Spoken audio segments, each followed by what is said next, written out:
પોલીસે એક ઢોંગી શબ્દોનો ઉપયોગ કર્યો છે એ અમને પોલીસ પ્રશાસન દ્વારા જણાવવામાં આવે કે ચેતર વસાવાનો ઢોંગ શું છે।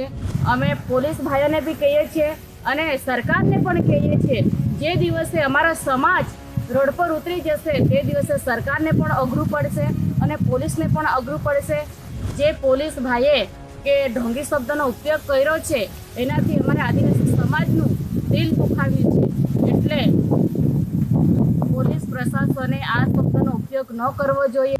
ચૈતર વસાવા ડેડિયાપાડાના ધારાસભ્ય અને આદિવાસી નેતા, તેમની સામે વનકર્મીઓ પર હુમલો કરવા બદલ, હવામાં ફાયરિંગ કરવા બદલ અને 60,000 રૂપિયા પડાવી લેવા બદલ અત્યારે એમની સામે કેસ ચાલી રહ્યો છે ડેડિયાપાડાની અંદર।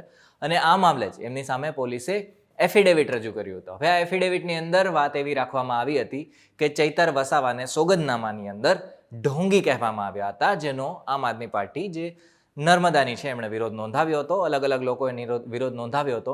પરંતુ એમાં સૌથી વધારે જે અત્યારે વાયરલ થઈ રહી છે જે વાઇટ છે રેશમા વસાવાની, જે આમ આદમી પાર્ટીના નેતા છે, તેમણે પોલીસે જે રીતના ઢોંગી કહ્યું હતું ચૈતર વસાવાને, એમનો વિરોધ કર્યો હતો અને એમણે કહ્યું હતું કે તમે આ ગેરબંધારણીય નિવેદન આપ્યું છે, કારણ કે પોલીસ તમે આવી રીતના નિવેદન ન આપી શકો।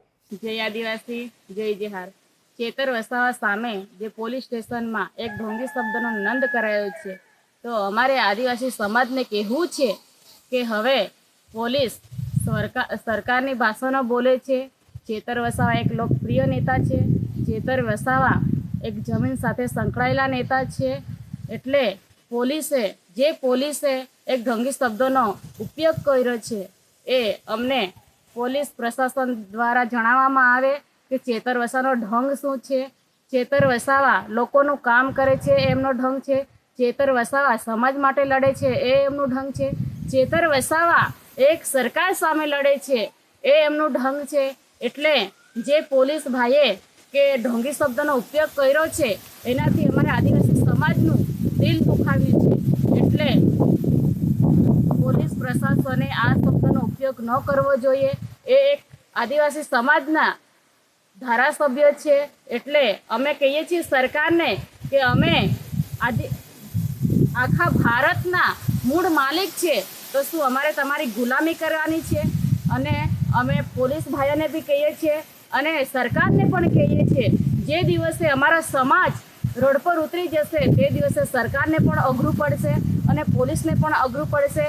તમે ચેતર વસાવાની લોકપ્રિયતા તે દિવસે જોઈ લીધી છે કે ચેતર વસાવા પોતે સિલેન્ડર થયા તે દિવસે પોલીસ સ્ટેશનમાં પહોંચ્યા ચેતર વસાવા, ત્યાં સુધી એમને હાથ નહીં લગાવવા દીધો લોકો।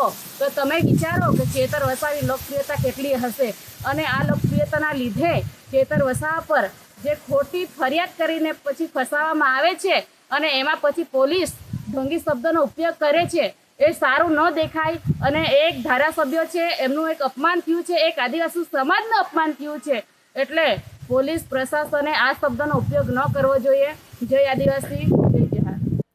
જોકે આપણે જાણીએ છીએ કે છેલ્લા ઘણા સમયથી જે ચૈતર વસાવા છે એમની ઉપર કેસ કરવામાં આવ્યો હતો અને એના પછી ચૈતર વસાવા ગુમ પણ હતા। ચૈતર વસાવા હવે ક્યાં રહ્યા હતા, એમના કપડાનો ઇંતજામ કોણે કર્યો હતો, રહેવાનો, ખાવા પીવાનો બધોનો ઇંતજામ કોણે કર્યો હતો, એ બધા જ મામલે પોલીસ છે અત્યારે તપાસ કરી રહી છે। જોકે એમની જે રિવોલ્વર છે એ રિવોલ્વર મામલે પણ હવે તપાસ થશે, કારણ કે ક્યાં છે હજુ સુધી કાંઈ ખબર નથી પડી। 3 દિવસના રિમાન્ડ તો એમના મંજૂર કરવામાં આવ્યા હતા। જે રિમાન્ડ છે ગઈકાલે ફરીવાર રિમાન્ડની માંગણી કરવામાં આવી હતી, પરંતુ રિમાન્ડ છે એમાં જે રીતના અત્યાર સુધીમાં જેલમાં એમને નાખી દેવામાં આવે છે, રિમાન્ડ તો આપ્યા ન હતા। પરંતુ જો ગઈકાલની જ વાત કરીએ તો ગઈકાલમાં જે ચૈતર વસાવાની સામે જે કેસ થયો હતો એ મામલે કોર્ટ તરફથી જાહેર કરવામાં આવ્યું હતું કે એમના જે આગોતરા જામીન છે અથવા તો એમના જે જામીન છે એ નામંજૂર કરી દેવામાં આવ્યા હતા, જેના કારણે ચૈતર વસાવાને ફટકો લાગ્યો છે। હવે આ કેસમાં આગળ શું થશે તો જોવાનું રહેશે, કારણ કે હમણાં 2024ની લોકસભાની ચૂંટણી પણ છે। એક આમ આદમી પાર્ટીના ધારાસભ્ય જે વિસાવદરના છે ભૂપત ભાયાણી, અને એના સિવાય એક ખંભાતના કોંગ્રેસના ધારાસભ્ય છે, એ બંને પણ અત્યારે પાર્ટી છોડી ચૂક્યા છે અને ચૈતર વસાવા ઉપર એવી રીતના કહેવામાં આવી રહ્યું છે કે દબાવ નાખવામાં આવી રહ્યો છે કે એ આમ આદમી પાર્ટીનો પક્ષ છોડે। અને આ બધી જ્યારે પ્રક્રિયાઓ ચાલી રહી છે ત્યારે કોંગ્રેસના પણ ઘણા બધા જે ધારાસભ્ય છે એ તૂટે, એટલે લગભગ 2 થી 3 ધારાસભ્ય તૂટે એવી રીતના અત્યારે સંભાવનાઓ દર્શાવવામાં આવી રહી છે। પરંતુ હવે આગળ શું થશે એ તો જોવાનું રહેશે। ધન્યવાદ।